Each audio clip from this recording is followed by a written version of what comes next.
So Donald Trump has reminded us once again that Vladimir Putin, for some reason, is his daddy. The US has joined Russia to vote against a UN resolution condemning Russia's war against Ukraine. So now the United States is we're literally the bad guys now. We're literally on the wrong side of history now. We've literally transitioned to being the real life bad guys. We weren't perfect before. We've made some mistakes. We've even been the bad guy quite a few times, but now we're really in demonic territory. I don't know how many children and animals Putin sacrificed to the devil to create this reality, but I ain't gonna lie, Putin, you put in that work. US joins Russia to vote against UN resolution condemning Russia's war against Ukraine. The United States joined Russia to vote against a UN General Assembly resolution condemning Russia's war against Ukraine Monday, in a stunning shift from years of US policy. The vote against the Ukrainian and European-backed resolution saw the U.S. at odds with its longtime European allies, and instead aligned with the aggressor in the war on the three-year anniversary of Moscow's full-scale invasion of Ukraine. It came as the Trump administration has pursued discussions with Moscow about ending the war, as the President Donald Trump has ratcheted up his rhetoric toward Ukrainian President Volodymyr Zelensky. So Donald Trump is basically literally taking the side of Russia. And the reason why he's doing so is, number one, in order for him to legitimize the buffoonery and stupid shit he's about to get done in this country, he must legitimize the behavior of other people like Vladimir Putin. The problem is, Vladimir Putin, despite all of his flaws, despite him clearly being possessed by some kind of demon from hell, Vladimir Putin is still more well-behaved than Trump could ever be. When Vladimir Putin wakes up in the morning, the foolishness from him is at 0. When Trump wakes up in the morning, the foolishness from him is at 100. I wake up in the morning wondering what stupid shit has my 70-something-year-old president said or done today. Vladimir may be genocidal, literally. Vladimir may be a murderer, literally. But when he wakes up in the morning, the man at least acts like he's the leader of a nation state. Donald Trump is a 78-year-old toddler. The man's a total fool. And he sits here and he supports this UN, he votes against this UN resolution because Donald Trump wants to invade another country. They're still sitting here saying this dumb Canada 51st state shit. And who exactly is Trump sending to die in such a ridiculous war? Donald Trump, if I recall correctly, dodged a draft. Quite well, actually. Probably the most physical activity we've ever seen him engage in was dodging the draft. Donald Trump successfully dodges a draft and now is scheming up and plotting up plans to send Americans to die in Greenland, in Canada, and in Panama. Trust and believe. And you saw Israel also joined in and voted against the resolution as well, if I recall correctly. So, and we know this is probably happening because Israel's probably... Whoa.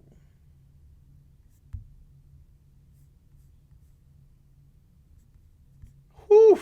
I just saw Crenshaw trending on Twitter, and it's not me, it's Dan. Anyways,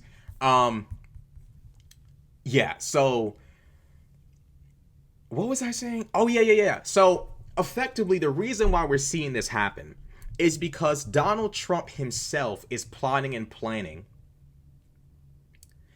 to engage in territorial conquest as well. Donald Trump plans to act just like Putin. He plans to silence journalists and political opposition. He plans to use the American people as a battering ram against whatever country he wants to invade next. Donald Trump wants to be Putin. If Donald Trump actually believes Zelensky was a dictator, Donald Trump would have actually embraced Zelensky. He'd be homeboys with Zelensky. He'd add Zelensky on Instagram. Donald Trump would actually try to build some kind of rapport or relationship with Zelensky if Zelensky was really about that life. But that's not what's happening, though. Donald Trump takes every opportunity to disrespect, sabotage, and undermine Zelensky. That's the reality of what's happening here. Now the United States has aligned with Russia. And this has happened because Donald Trump is spiteful. Donald Trump is stupid. And Donald Trump wants to be Putin. Donald Trump wants to lash out against the Western world because they laughed at him. Donald Trump is incapable of understanding proper foreign policy conducive to a safe planet, hence why he's supporting this. Donald Trump wants to be a despot like Putin, hence why he's supporting this shit. They're all in this together. It's all a team effort from Trump and Putin and the rest. It's all a team effort. It's all the same shit from the rest of them. And this is an embarrassing moment in American history. We have effectively lost the Cold War. Russia found a way to win. Instead of using weapons, they used words. They call it misinformation campaigns. I don't even know why we don't just call them bullshit campaigns. They used bullshit campaigns, brainwashed a significant portion of the Republican base to believe Russia is our friend, and now here we are. The United States is now literally on the path toward dictatorship. Meaning, the next 15 years of this country is going to be something insanely dangerous. People are going to get hurt. People are going to die. This is not going to be some kind of walk in the park where we find a way to impeach Trump. Trump has the enforcement power. He has the Department of Defense and the Department of Justice. Congress and the Supreme Court are powerless in the face of Donald Trump. Powerless. Republican politicians are basically hostage to Trump because they have to be. Because Trump literally can wake up tomorrow and tweet their careers into oblivion. Musk can literally fund their opponents and get them sent to the shadow realm. Republican politicians know their entire careers are literally beholden to Trump. Now, if they chose honor and integrity over power, this Trump problem would have ended 2 terms ago when he was in office the first time. But instead, here we are again. We're actually on the wrong side of history now. Literally teaming up with Russia and a bunch of other countries that Donald Trump formerly called shithole countries as well. I know what's going on. And the fact of the matter is, like, it's going to take so much damage before this country as a whole wakes up and says, we don't want this anymore. Even now, Trump's approval rating is going down, but it's going to take so much damage because people are under the impression that everything will go on perfectly fine. Nothing ever happens. Nothing ever changes. And that's just not true. That is not true. It's just not. People don't realize the reason why Trump couldn't destroy everything the first time was because his entire cabinet, his entire administration was made up of reasonable people. But because they wouldn't do the criminal shit he wanted them to do, they're all gone now. They've all been replaced by top-tier, top-flight stooges, people who exist only to obey Trump's orders. Trump says backflip, they do it off of a cliff. That's the kind of people that work for Trump now. So, with that being said, anyone who tells you nothing's going to change, nothing's going to happen, everything will remain the same, delusion. Complete delusion.